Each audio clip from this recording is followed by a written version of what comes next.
So we'll start with Adam's film. Maybe you could just tell us how you came to it and what the inspiration was. Inspiration was definitely growing up with public educators. My parents are both in the public education system. In fact, that's how they met. And I also just really remember school very well. And growing up, I had inside baseball the whole way of school. Like, why does a certain teacher act like this to a student? And I would hear all about school board dealings and the infrastructure of schools, and also just see how dedicated my parents were. And then when I needed a job, I fell into the world of education and completely understood why they were devoted the way that they were devoted, and how invested you can get in kids. But in terms of like how I came to make the film, that was thanks to the Middlebury Film Department and Ethan Murphy right there for allowing me to use their equipment. Mm-hmm. So are you a Middlebury student, or were you? I'm from Fairfax and am a Middlebury grad. Okay, great. All right. How long did it take you to shoot?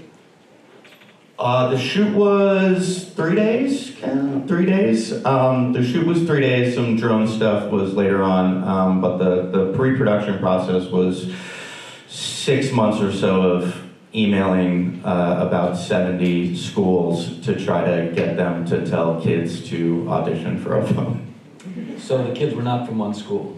The kids were not from one school. There were a lot of kids from South Burlington. The star, Levi, is right there. Sorry, I hope I'm not embarrassing you, dude. And really, it is ironic because it's kind of meta how what it would come down to is one teacher at a school who had fostered a creative theater environment, and those would be the schools where there would be a lot of kids, but they were not all from one particular school. There were also theater groups in Vermont who really helped get the word out.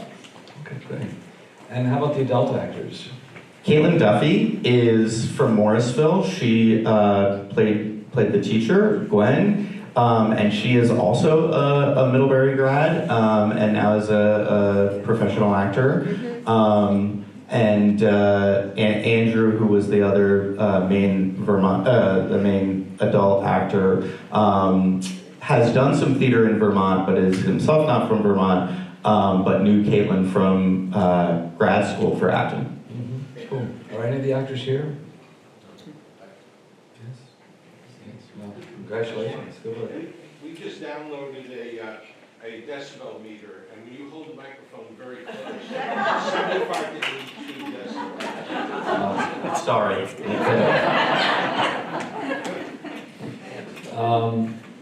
Okay, questions from the audience regarding, oh, I'm sorry, yes. Just a quick comment. Yesterday was a hard day for me. We started with Never Look Away, finished with Platoon, and everything in between. So these three films were not only important, but they were like vitamins to us. And I want to thank all the filmmakers. And Karen, I got a great recipe for roast roosters. So. There we go. Fricassee. That's the solution. Yeah, I think it's interesting you say that. I mean, I saw both films yesterday and had a similar reaction. Had seen both films before, since I've selected films, but and I think that's part of the statement about the film. I mean, certainly to subject oneself to the world of combat. I mean, there is nothing louder than combat. In fact, Oliver Stone has significant hearing loss because of his experience in the war, and certainly one of the great sort of sensory takeaways from Platoon is just the chaotic noise environment, and how noise represents extreme danger all the time. Even if you're on the same team. He pointed out, I think, that Ron Kovic, who was the basis for the film Born the 4th of July, basically, admitted to a friendly fire casualty that he created, and there's some debate about whether he himself was the victim of friendly fire there. Just when you are subjected to such an intense environment, we're seeing evidence of it in the news every day. And it's just, let's slow down. You know, just a quiet world might be also one that would appreciate the importance of addressing climate change. I mean, just for the sake of it, because it's Karen, this question's for you. Have you found a successful formula for approaching your select board to deal with the noise ordinance? I live in Brandon. Okay. You know, after watching what Michael went through with his struggles with the select board, and having been rejected once, and then COVID came up, I think I was headed toward a citizen-driven petition process with a noise ordinance, but because I had to do it in person, I didn't want to breathe on 200 of my fellow citizens during the pandemic. I just dropped that. So right now, the select board does have a draft noise ordinance in its hands, and the ball's in its court, but it's still very, there's no, it's not really bothering them, and they don't have any drive or motivation to push it through. So that's a problem with noise. It may be bothering individuals here and there in little pockets, but it's not like a community issue that everybody, wants to weigh in on, because, if you live on 10 acres, you're not bothered unless you have, unless you're like Michael and somebody's, doing constant shooting with an assault rifle. But yeah, I think that's one of the interesting things that comes through your film, is that it's a cultural issue as well as just a medical issue, a question of what is tolerable to the human body. But how is that resolved? I mean, I've recently been aware of the number of people that have souped up cars and like to really show off the noise their car can make, or their motorcycle, but especially cars, because you really have to go out of your way to create these noise-producing mufflers. And so how does one address those cultural questions? I'm just going to tell you how the one got resolved in Brandon, I think. I don't have all the facts, but the person who was the most difficult, we think, shot up some equipment that belonged to a very prominent business in town, and within a month, the feds were at the guy's door. Okay. And he went to prison but I don't think he's back out again, and the shooting has begun again. Not as bad, but we can hear it a mile away.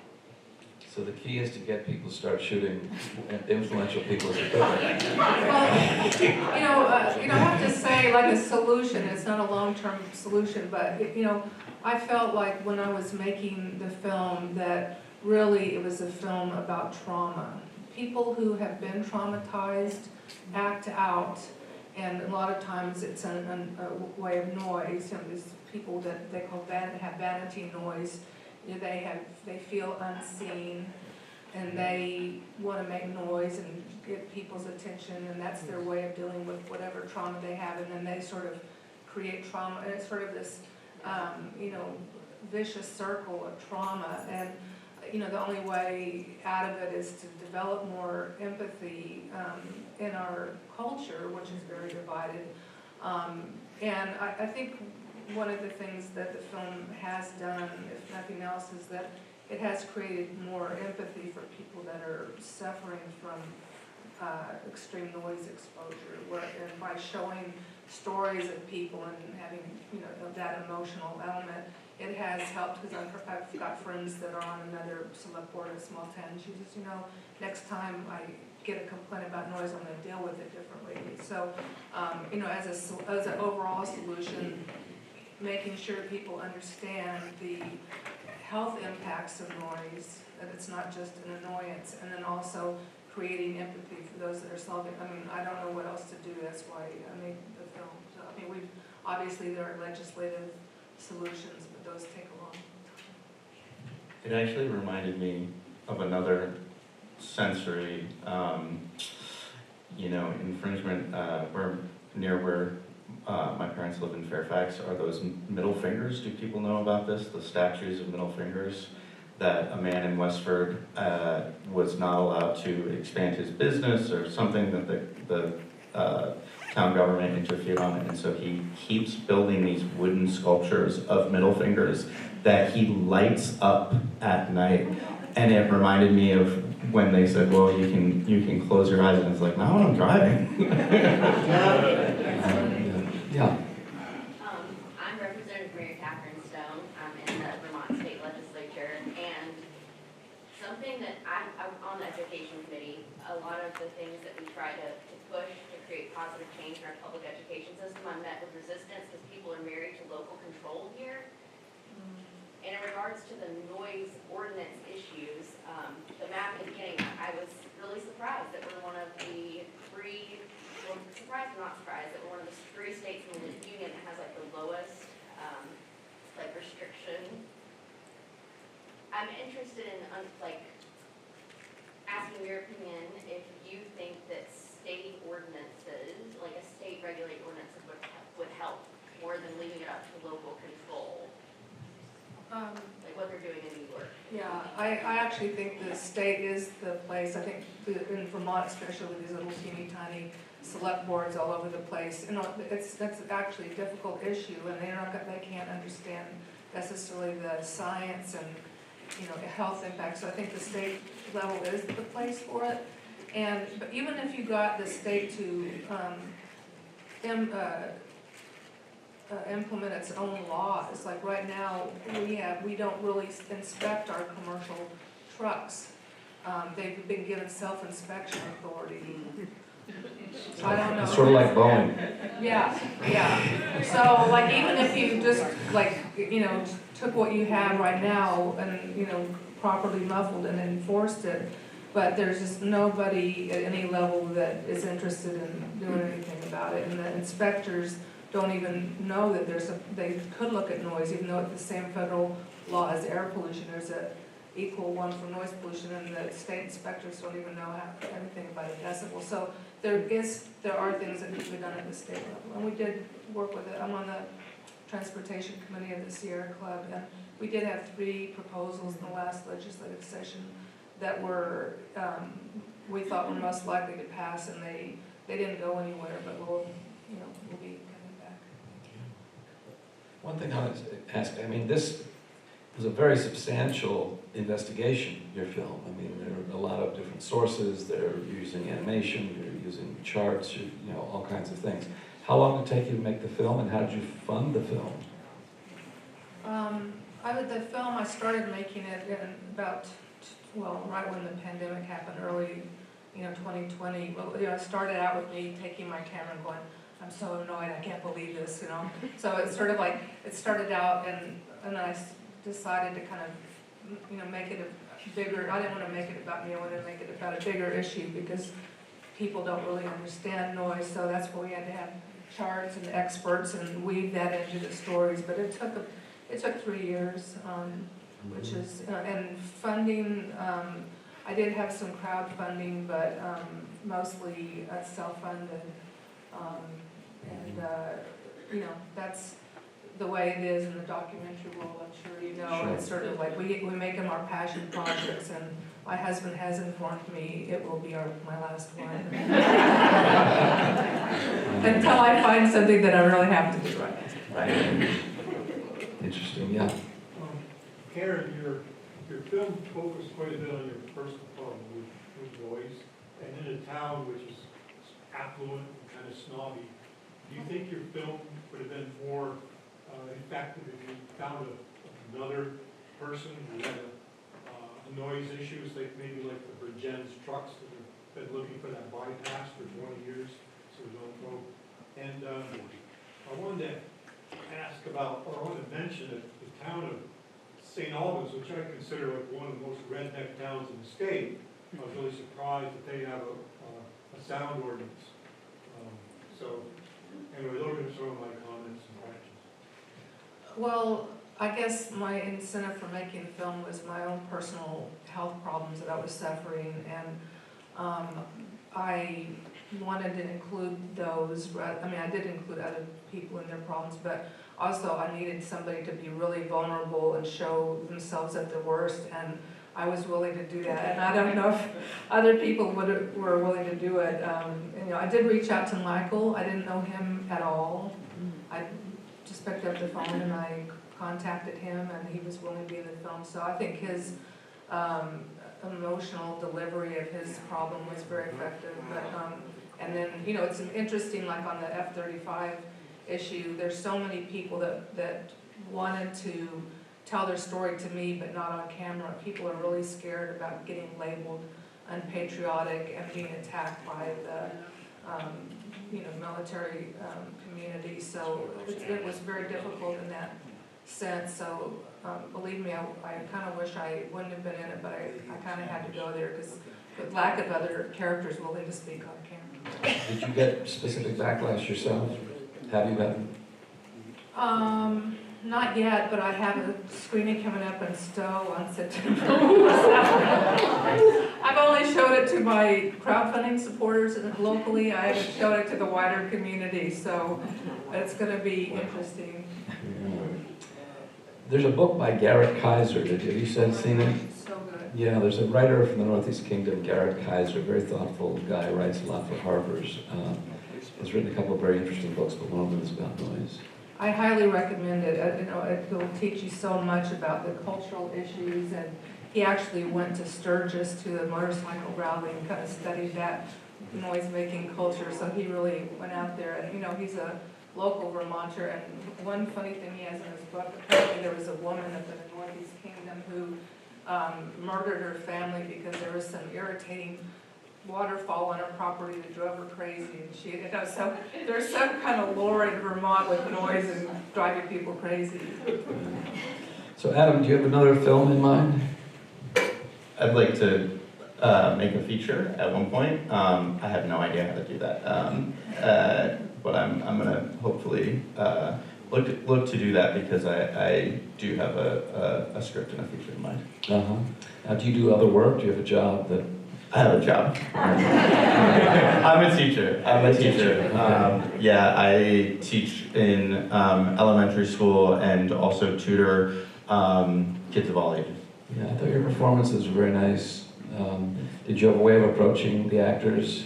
Well, Levi was just amazing from when he walked in. We had a casting call because I was asking schools to see if kids wanted to send in videos, and one teacher was like, don't do that.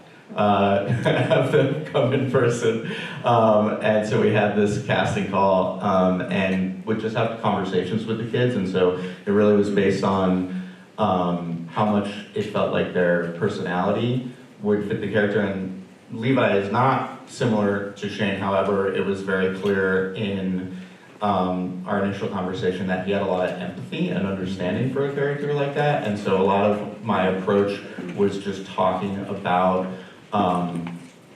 having empathy and understanding where a character like that comes from. But we did a whole rehearsal of the main kids with speaking roles where I did a lesson. I did like a teacher lesson, and they inhabited their roles, and we talked about who has power in a classroom and how a kid like Shane can take power back, how a kid who's like the good student can ascend to power. And so really just try to dig into what any kid is going through in their daily life in school. Oh, wow.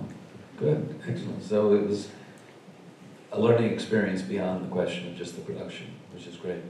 Yeah. Other questions, comments? Yeah. I was just going to say thank you for the film about the teachers. I mean, I think that all of us can name teachers that are so important in our lives, and you know, especially kids who don't, maybe parents aren't. So I really appreciate that. You made me think of the teachers that have helped me throughout my life, and going the extra mile and just raising that up. So thank you for that. Thank you. Thank you for saying that. We actually started off all the classroom filming. We started that day by cast and crew introducing themselves, where they were from, and who some of their favorite teachers were. Somebody have a question over here? Yes. I'm curious about the sound pollution. Obviously, it's desirable to have ordinances that would help everybody, animals, etc. but I'm curious, what things did you personally try to mitigate for yourself? I mean, earplugs, Bose, sound canceling things, did you try a variety of things? Also, I understand that if you want to have like a safe room in the house, you can have a quiet room as well, where things are put in, different kind of wall materials are used, like completely isolate sound. Pretty effective. Yeah, well, it depends on the type of noise. We have right now like 3 different types of noise, sleep machines in our bedroom. We put them all on at night, and, I have all kinds of different noise canceling, top of the line, Bose noise canceling earphones. But it's really funny because it doesn't cover every single frequency. So in my case, it doesn't cover rooster sound at one end, and then the low frequency noise of the engine brakes going through at 4 in the morning on the other end, kind of covers that middle range, so they can't be used for everything. In modern houses that would be, properly insulated. We're all living in historic houses built in the 1800s, and, it's, sometimes you can retrofit them, and, but it is a difficult issue. And, in Vermont, the best way to deal with the noise is at the source. So, any kind of, technology, airplanes and motorcycles, it's all better to just quiet them at the source so you don't have to deal with them. It's very difficult for, once you have it out there in the acoustic environment to deal with it, especially, certain types of frequencies. I have the odd experience that many people, when they see my films, have their first realization that they're going deaf. I think we have a question up here. So for Karen, I felt really sorry for Michael. Jim died, he's the only one who actually moved out of Vermont. Do you know where he went, whether or not he took his animals? He had to give up all of his animals and find them new homes. He moved back to Washington, D.C., where he is a climate activist. And, I'm sure he's still suffering. It was, a big move that he made up here to fulfill his dream, and now he's back in, D.C. working, his desk job. But he is very active on climate issues and a lot of other things. He's got a lot of energy, and I think from losing somebody like that from our political environment here in Vermont is very sad. I asked him if he would do like a Zoom call with me that we could record, because the number one question I get after anybody watches it is, what's Michael doing now? All right, well, Adam, Karen, thank you so much.